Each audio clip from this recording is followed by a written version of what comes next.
जो 1.5 दिवस शाळेत गेलेला अण्णाभाऊ साठे, तो माणूस किती व्यक्तिमत्वाचा असेल. अरे लोक 10 डिग्र्या घेऊनही, लोक एवढं शिकूनही त्यांना दिमाग येत नाही. त्या 1.5 दिवसातल्या शिक्षणाच्या महत्त्व त्या माणसानं कादंबऱ्या, साहित्य लिहून दाखवलं. साहित्यरत्न त्या माणसाच्या नावाचे कुठून सांगत नाट्यगृह आहे ना. मग मला हे समजत नाही, मातंग समाजातील काही व्यक्ती फक्त अण्णाभाऊ साठेंचा वापर फक्त कशासाठी करतात माहिती आहे काय? वैभवासाठी. लहुजी साळवेंचा वापर कायसाठी करतात फक्त माहिती आहे काय? वैभवासाठी, दुसरं काहीच नाही. आता माझं बोलणं हे कोणाला पटणार नाही, जो शिकलेला असेल त्याला समजते. अण्णाभाऊ साठे हे 1.5 दिवस शाळेत गेले आणि त्या माणसानं साहित्य लिहिणं चालू केलं. त्या माणसाने समाज सुधारणा चालू केल्या. आणि जे लोक शाळेत जाऊनही मेंदाळल्यासारखे राहते,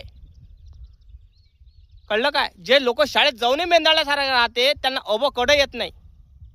पण त्या अण्णाभाऊ साठ्यानं फकीरा कादंबरिका, भीमशाहीर म्हणजे बाबासाहेबाचे पोवाडे गायले, बाबासाहेबाचे पोवाडे लिहिले. त्या महामानवाला मी प्रथम वंदन करतो. त्या लहुजी साळवेला मी प्रथम वंदन करतो आणि पहिलं वंदन माझ्या बाबासाहेब आंबेडकराला करतो. मी कधीही कुठल्याही महामानवाला बोलत नाही.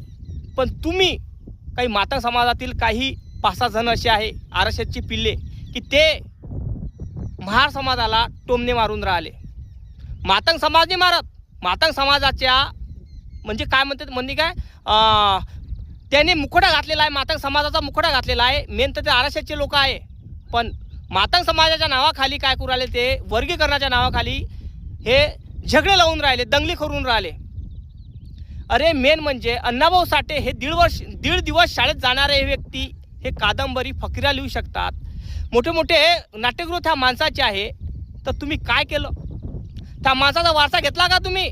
लहुजी वस्तादचा वारसा घेतला का तुम्ही? लहुजी वस्तादनी दानपट्टा, इंग्रजांना हाकललं, हे सगळ्या गोष्टी केल्या. तुम्ही काय केलं रे? कुठला तीर मारले? तुम्ही अजूनही गुलामीतच आहात.